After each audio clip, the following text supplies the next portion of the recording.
Olá, pessoal, tudo bem aí? Vamos seguir então, né? A nossos temas aqui. Vou colocar aqui meus slides. Tiriri, tiriri. Na última aula falamos um pouquinho das principais fases da Revolução Industrial, né?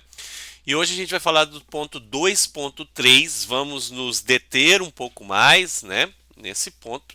Os modelos de gestão e organização do trabalho, Taylorismo, Fordismo e Toyotismo, né? Vou mostrar meu PowerPoint aqui para vocês, né?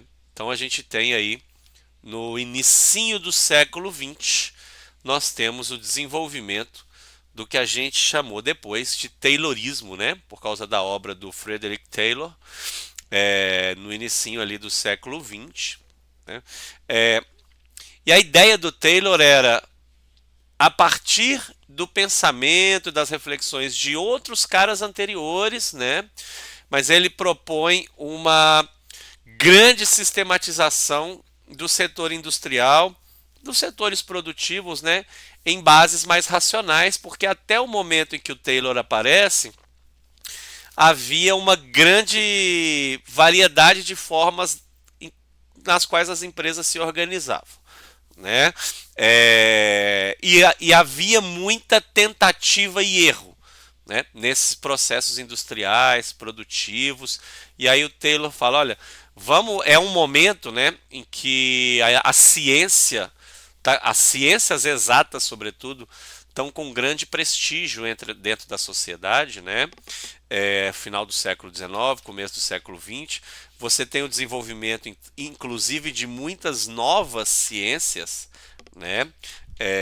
A biologia, a genética, a medicina avança muito, a física, a química avançam demais, e aí você tem também o desenvolvimento de novas ciências humanas, inclusive a sociologia está nessa época aí surgindo, né? Inclusive ciências humanas se espelhando nas ciências exatas, né? No início acreditava-se que a sociologia fosse alguma espécie de ciência exata também, que você encontraria regras exatas para o desenvolvimento da sociedade, para as questões sociais, né? E aí é interessante pensar que o Taylor aparece e diz, olha, a organização de uma empresa, a administração, também é uma ciência exata, né? Com regras, com fórmulas, né? E aí a ideia era aumentar a eficiência e a produtividade, né? Nessa segunda fase da Revolução Industrial, porque sempre havia, né, muita perda, ainda havia muito desperdício, ainda havia uma bateção de cabeça em alguns métodos, né? Sobretudo métodos de administração, porque desenvolveram-se muitas tecnologias, né, nos séculos 18, 19, né, tecnologias produtivas de carvão, de vapor, de aço, de combustíveis, de petróleo, de transporte, mas a administração desses processos produtivos ainda era um pouco errática, né? Não vou dizer que era caótica, não, mas ainda havia muito a se organizar, né? E aí eu até anotei de amarelinho aí para vocês lembrarem depois, sem precisar entrar em tantos detalhes assim, né? Alguns princípios fundamentais do Taylorismo, né? Você tem uma análise científica das tarefas, pega-se então toda uma empresa e analisam-se as tarefas que são feitas, né? Existia uma preocupação muito grande, por exemplo, no início do Taylorismo, nas atividades, na melhor maneira de realizar essas atividades, né? Os movimentos que o trabalhador faz, né? Por exemplo, você tem nessa época observadores dentro de uma fábrica, vamos dizer assim, uma fábrica de sapatos, em que o trabalhador A ia até uma caixa de pregos para pegar alguns pregos e depois voltava aos sapatos. E aí o Taylor vai dizer, por que não deixar essa caixa de pregos próximo desse trabalhador? Você poupa alguns minutos de deslocamento entre ele e a caixa de pregos, né? Então esse detalhamento minucioso da fábrica e das suas atividades, né? Os trabalhadores passaram a ter uma especialização maior, né? Então naquela análise que o Marx faz lá atrás do início da Revolução Industrial, você tinha um montão de trabalhadores que eram grandes coringas, né? Eram operadores de máquina, por exemplo, que é até um termo bastante genérico, né? Você tinha um monte de proletário sem educação, né? Sem escolarização e tal, trabalhando em atividades muito manuais. Com o Taylorismo, mesmo as atividades manuais passaram a ser mais especificadas, especializadas. Olha, então você vai trabalhar só com prego. Você vai ser um especialista em pregar esse prego aqui, né? Você vai trabalhar só com pintura de automóvel, então você vai se especializar nisso, né? E aí você tem o surgimento dentro do Taylorismo, inclusive, de escolas profissionalizantes anexas às fábricas, inclusive para formar esses trabalhadores, né? O nosso Senai no Brasil é, de certa forma, um herdeiro, né? Claro que ele não é dessa época, é mais recente, mas todas essas formas de educação industrial que existiram pelo mundo e existem, né, anexas às fábricas, muitas vezes financiada pelas indústrias, né? Porque o Senai é um sistema educacional financiado pela própria indústria para produzir trabalhadores para a indústria, né? Tudo isso é uma ideia que deriva da reflexão taylorista, né? A gente tem que especializar o cara e a gente tem que formar o cara, né? Você tem métodos uniformes de trabalho padronizados para garantir consistência, eficiência, inclusive para facilitar o treinamento, né? Então você antes você poderia ter uma indústria ali, sei lá, vamos pensar Mercedes-Benz produzindo os primeiros carros ali antes mesmo do Fordismo, cada um pintava de um jeito e se ficava bom estava tudo bem. Né? Agora não, a partir do Taylorismo todo mundo vai pintar do mesmo jeito, você vai começar pintando essa chapa, vai pintar de cima para baixo, etc. Né? Então você tem uma uniformização de todos os métodos, de todos os movimentos, de todos os trabalhos. Né? Eu gosto muito de citar o exemplo do McDonald's como exemplo de Taylorismo e Fordismo, porque no McDonald's até os menores movimentos são planejados, organizados. Depois, quando vocês forem ao McDonald's, repare que o funcionário do McDonald's passa o pano no chão, né, aquele esfregão no chão, sempre fazendo movimentos de 8, assim, ele nunca passa assim. Né? Pode ser até que ele passe, mas ele é treinado para fazer isso porque até esse movimento foi estudado e chegou-se à conclusão de que aquela forma de passar o esfregão é mais racional e mais efetiva do que outras formas. É muito interessante pensar nisso. E por que isso é importante para o Taylorismo? Porque se um dia você precisa demitir aquele trabalhador, no dia seguinte você tem um outro trabalhador que já não vai precisar de tanto treinamento, porque já existe um padrão do que ele vai fazer. Né?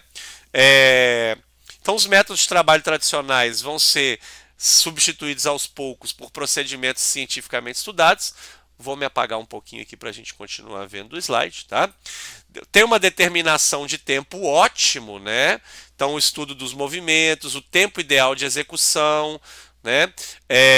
Qual é o tempo ideal para montar um motor?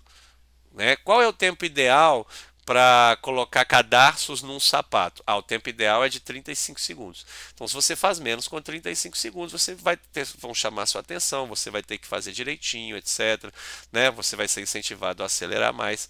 Então, esse é um processo muito interessante da gente pensar também. Né?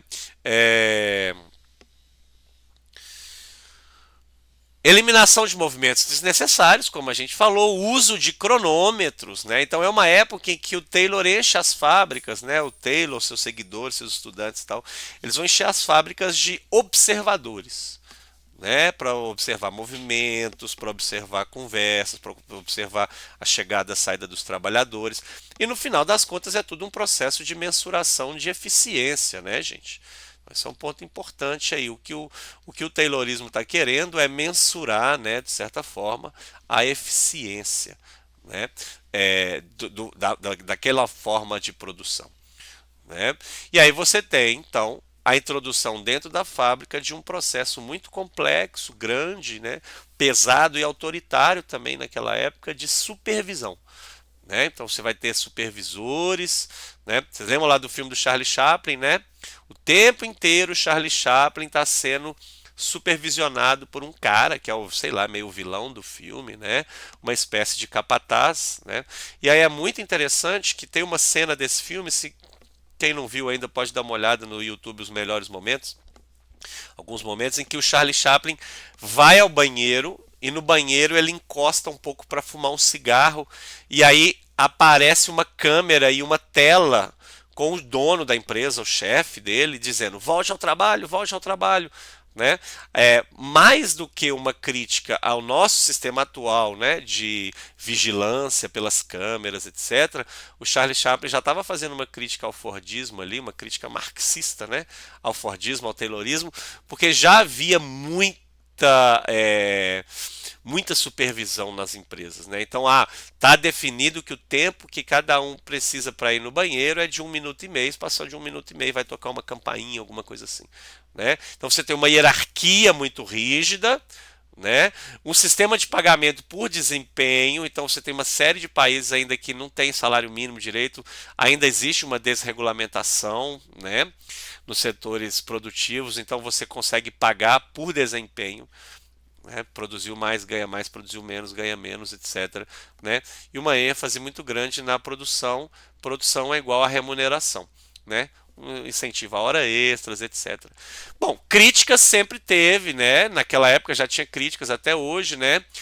O Taylorismo transformou o trabalho industrial, o trabalho produtivo, num trabalho muito repetitivo, muito monótono, muito desumanizador, né? O processo de robotização da pessoa, né, do trabalhador. Então você tem uma série de obras literárias, filmes, livros, poesias do século XX que estão criticando, né, muito essa ideia de que aquele trabalhador dentro do sistema taylorista ele virou um robô de carne, não há autonomia, não há criatividade, isso não é valorizado, tá, gente, no taylorismo, e há um controle total sobre os seus movimentos, a hora que você chega, a hora que você sai, as coisas que você faz, o tempo que você demora para ir no banheiro, né?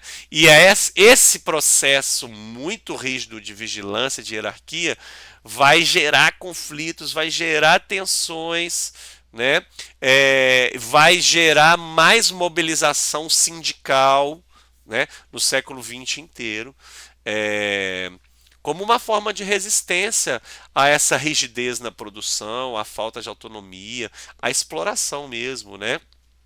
Naturalmente, né, gente, o Taylorismo colaborou demais para o desenvolvimento, para o amadurecimento da forma, né, de produção, né? A produtividade aumentou, a gente virou um capitalismo, né, de produção em massa, né? Ainda há muita influência do Taylorismo como uma forma de racionalização da produção, da administração de uma empresa qualquer hoje. Ainda moldam muito as práticas de gestão. Ainda está vivo em muitos setores, inclusive com muitos, com as mesmas críticas de 100 anos atrás que existia ao Taylorismo, né? Vou dar um exemplo aqui que é um tema que aparece muito em provas, aparece muito em debate sobre o mundo do trabalho hoje, que é o setor de telemarketing. O setor de telemarketing é um setor hoje absolutamente precarizado, terceirizado, mal pago, explorado, etc., mas com muitos elementos tayloristas, como por exemplo a presença desse cronômetro e dessa vigilância o tempo inteiro em cima dos trabalhadores. Existe uma vigilância, um cronômetro, né, dos movimentos do mouse na tela. Existe o tempo do banheiro é cronometrado, né? O tempo do almoço é cronometrado. Então tudo isso é fonte de muito conflito, de muita tensão nesses ambientes de telemarketing hoje. É um resquício de taylorismo, né, gente? E aí tem o legado, né? Influenciou a escola clássica de administração, etc., né? O modelo de eficiência. Belezinha, gente? Passamos então ao próximo sistema imenso e muito influente, né? É, do desenvolvimento da produção, né? Do Fordismo, que é o Fordismo, né? Então a gente tem aí é, é,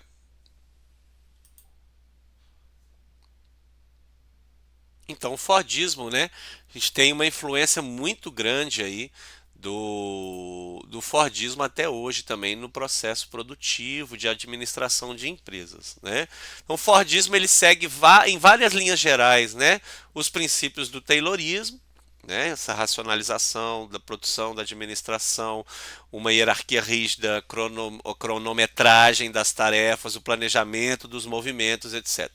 Né? Mas ele tem algumas coisas que ele inova também. Né? Então, o Fordismo tem esse nome, que a partir ali dos anos 1910, 1920, você tem uma série de inovações na Ford, né, na empresa Ford, em Detroit, nos Estados Unidos. Essas inovações vão ter muita influência em outras empresas, em outras formas produtivas pelo mundo, né?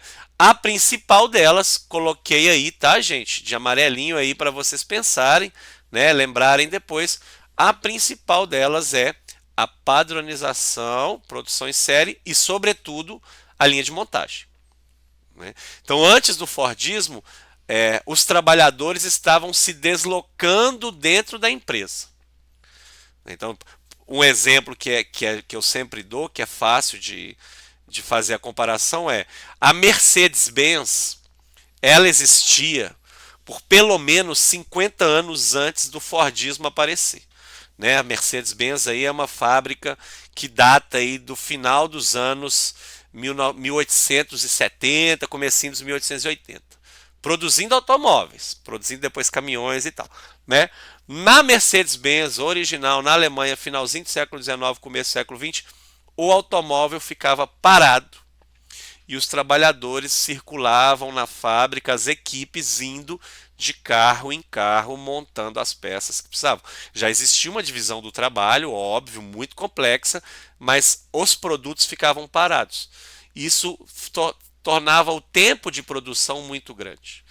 Né? Então, até o surgimento do Fordismo, carro era um instrumento, até os anos 20, era um instrumento, era um produto de luxo absoluto. E esse foi o conceito da Mercedes-Benz antes do desenvolvimento do Fordismo. Carro era algo de luxo para uma elite minúscula europeia, para as autoridades, para o mundo militar, né? Para as autoridades, para os presidentes, para os reis, etc. Né? Então, existia um capricho e uma lentidão na produção dos automóveis. A partir do Fordismo, você tem a massificação do automóvel, que vai, né, gerar aí até hoje uma sociedade que a gente tem muito centralizada no carro de diversas formas, mas o carro se transformou num produto para as classes médias, milhões e milhões de automóveis produzidos. Isso só foi possível por uma série de fatores. O principal deles, a linha de montagem.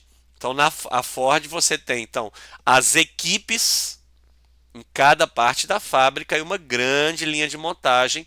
Então você começa do mais básico, né? Passa um chassi, né? E esse chassi vai sendo colocado rodas, parte elétrica, motor, transmissão, parará. E lá no final da linha de montagem você tem o acabamento do carro, os bancos, assentos, volante, teto, pintura, né?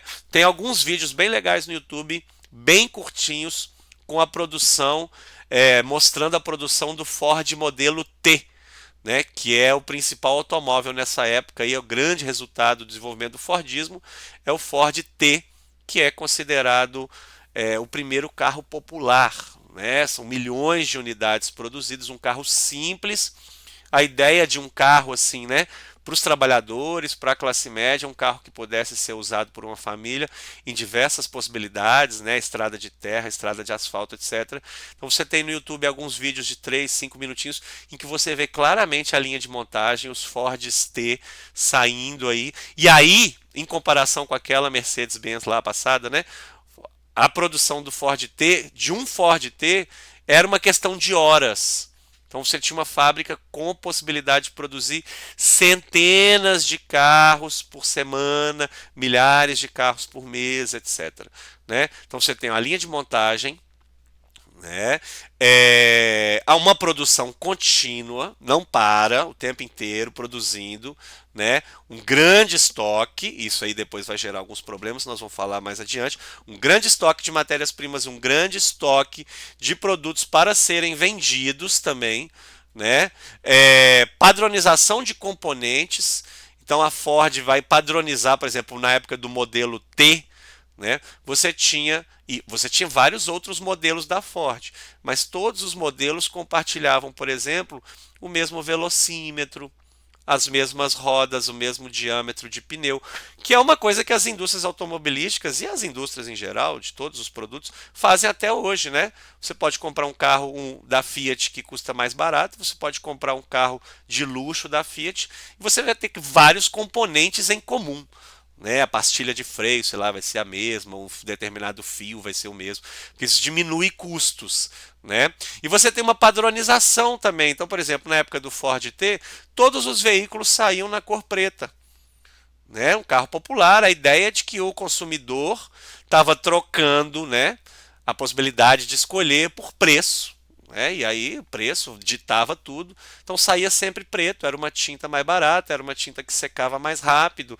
era uma tinta que os defeitos de pintura apareciam menos, né? Então todos os Fords T saíam na cor preta, né? Então você tem um processo aí muito padronizado de produção, uma produção em larga escala, para diminuir o custo de cada unidade, diferente lá daquela Mercedes-Benz que às vezes produzia sob encomenda um automóvel de luxo, né? A gente tem que pensar que o Fordismo é muito revolucionário porque ele aparece numa época em que a indústria automobilística ela é de luxo. Você tem Mercedes, você tem Jaguar, né?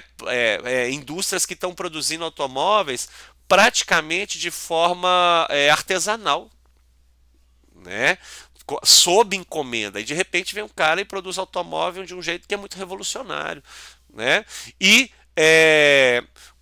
começando a sincronizar, né, no início grandes estoques e depois vão sincronizando os estoques com a demanda, né? Então a Ford é uma fábrica, por exemplo, que já começa a usar o instrumento das férias coletivas. Olha, estamos vendendo menos, vamos dar férias para uma galera, vamos diminuir a produção aqui por algumas semanas. Depois ali tem um outro momento que talvez a gente vai conseguir vender um pouco mais, né? E aí a linha de montagem, você tem trabalhadores especializados na linha de montagem, mas tarefas mais simplificadas, inclusive para facilitar a formação desse trabalhador, né? Então, por poucos dias você tem aí um trabalhador que consegue, né, ser treinado, né? Depois esses poucos dias depois, no auge do Fordismo, caem para poucas horas de treinamento. Em poucas horas de treinamento, o trabalhador já estava apto a estar atuando ali na linha de montagem, porque as tarefas eram muito fragmentadas e muito simplificadas. Isso é uma coisa que aparece muito no filme lá do Charlie Chaplin, né?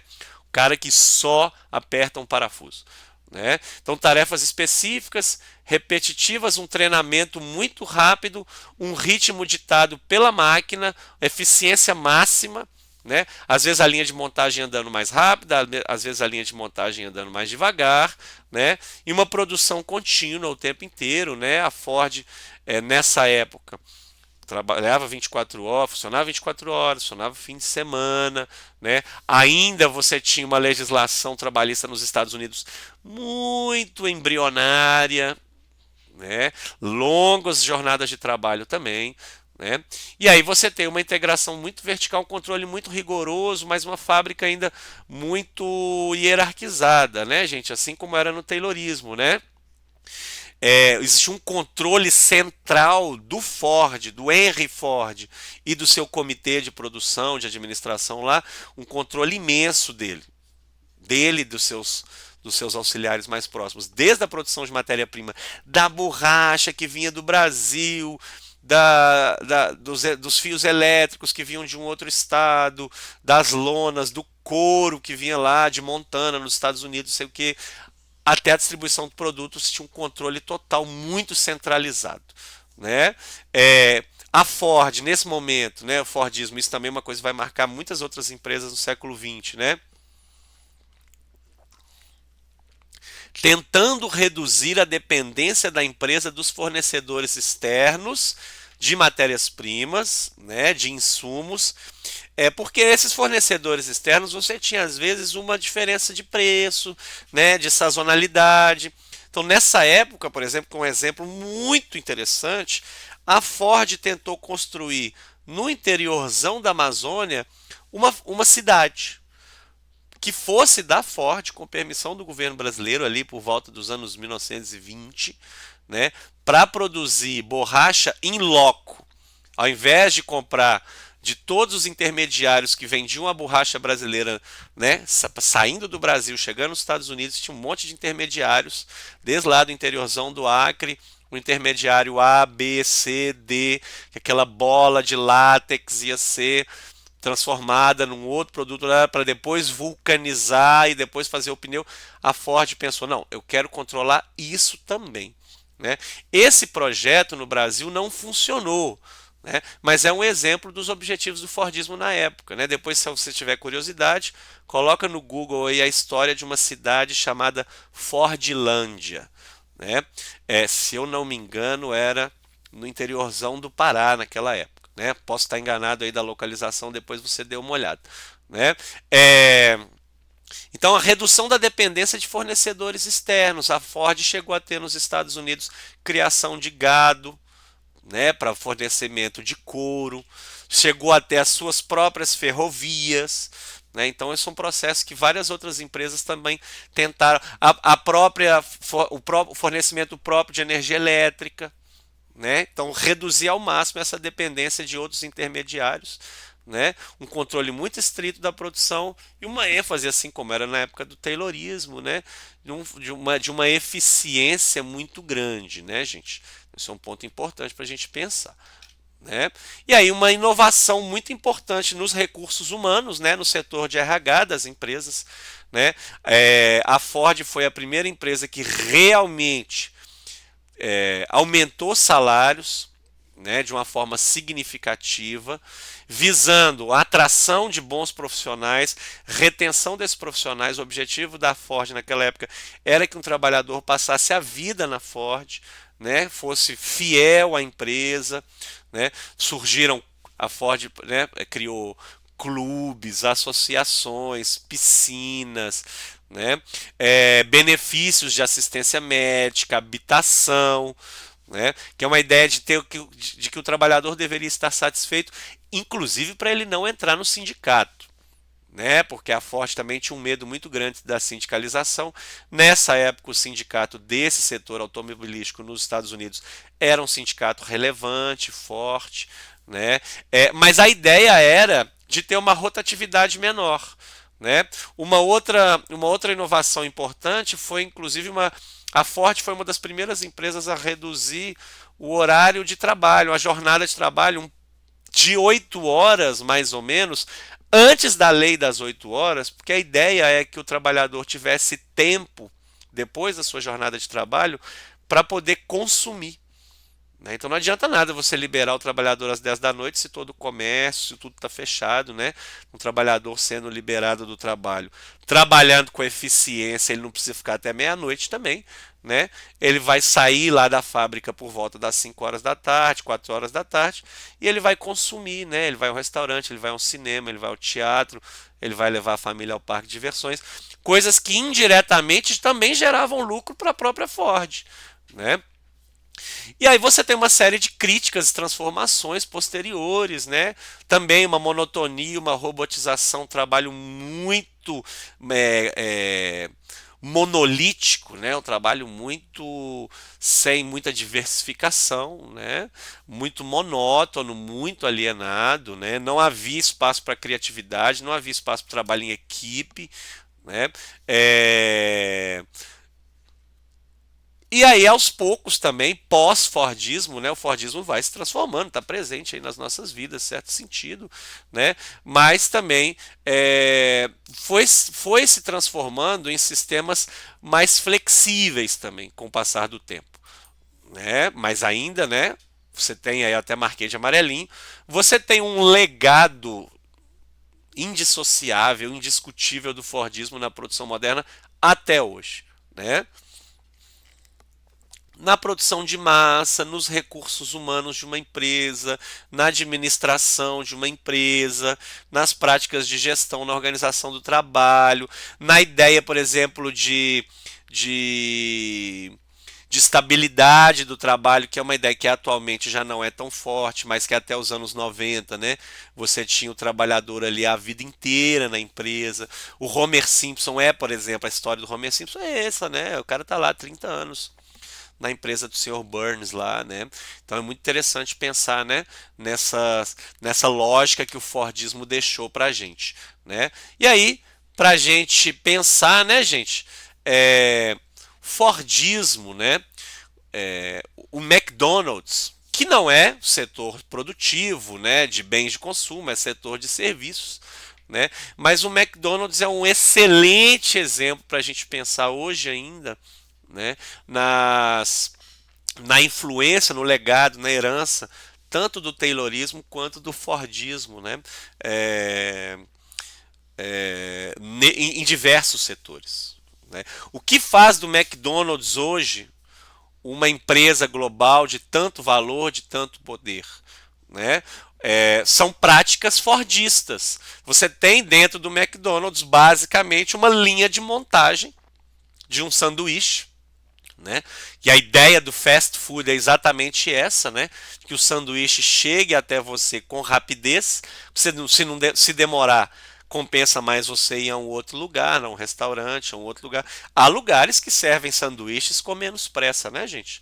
Então você tem uma cadeia, né, de produção, né, do McDonald's. O McDonald's detém uma série de produções de matérias-primas, de carne, de distribuição, de matérias-primas, de pão, de condimentos. E aí chega lá, né, na lojinha do McDonald's, você tem lá uma linha de montagem de sanduíches. A partir do momento que você chega lá, vai no totem ou vai lá no caixa, pede, aparece na televisão e aí já tem rodando essa linha de montagem, os sanduíches, os hambúrgueres que vão sendo fritos, etc, né? A batata, o refrigerante, etc. Mas o mais interessante é que esses fatores fordistas, essa herança fordista está muito presente também no RH do McDonald's, né, gente? Não só na produção, né? Pensar, por exemplo, que um funcionário de McDonald's hoje ele tem um processo aí de treinamento de pouquíssimas horas também. Por quê? Porque como é um trabalho alienante, engessado, como o trabalhador no McDonald's é um anexo da máquina, né? Nisso é um Fordismo puríssimo, né? Então é muito fácil de você introduzir alguém no processo produtivo. Né? E aí esse alguém vai lá trabalhar, montar os sanduíches e tudo mais, mas é muito interessante isso, né? Tem um filme sobre a história do McDonald's, a história do Ray Kroc e dos seus parceiros iniciais, né? Que Ray Kroc era um vendedor de máquina de milkshake, né? Nos Estados Unidos, na época daqueles drive-ins, né? Que os carros paravam e tal, só que os sanduíches às vezes demoravam um pouquinho, né? E aí ele adquire uma primeira lanchonete dos irmãos McDonald's e transforma a produção desse sanduíche numa coisa muito científica e muito cronometrada, muito planejada nos seus aspectos mais milimétricos. Né? E aí tem uma cena desse filme, se você depois dá uma googlada ou joga no YouTube assim, filme McDonald's, provavelmente a primeira cena que vai aparecer, que é eles numa quadra de basquete assim, riscando de giz no chão todos os movimentos, né, que um trabalhador faria para fazer um sanduíche e otimizando cada um desses movimentos aí para que esse sanduíche fosse produzido da forma mais eficaz possível, né? Como essa aula nossa ficaria muito grande, gente, a gente vai fazer uma primeira parte, né, de Fordismo, Taylorismo, e agora uma segunda parte dessa temática que a gente vai abordar com mais calma, né, o toyotismo e as suas influências aí na nossa sociedade hoje também, tá bom? Então espero vocês aí na nossa próxima aula. Um abraço para todo mundo.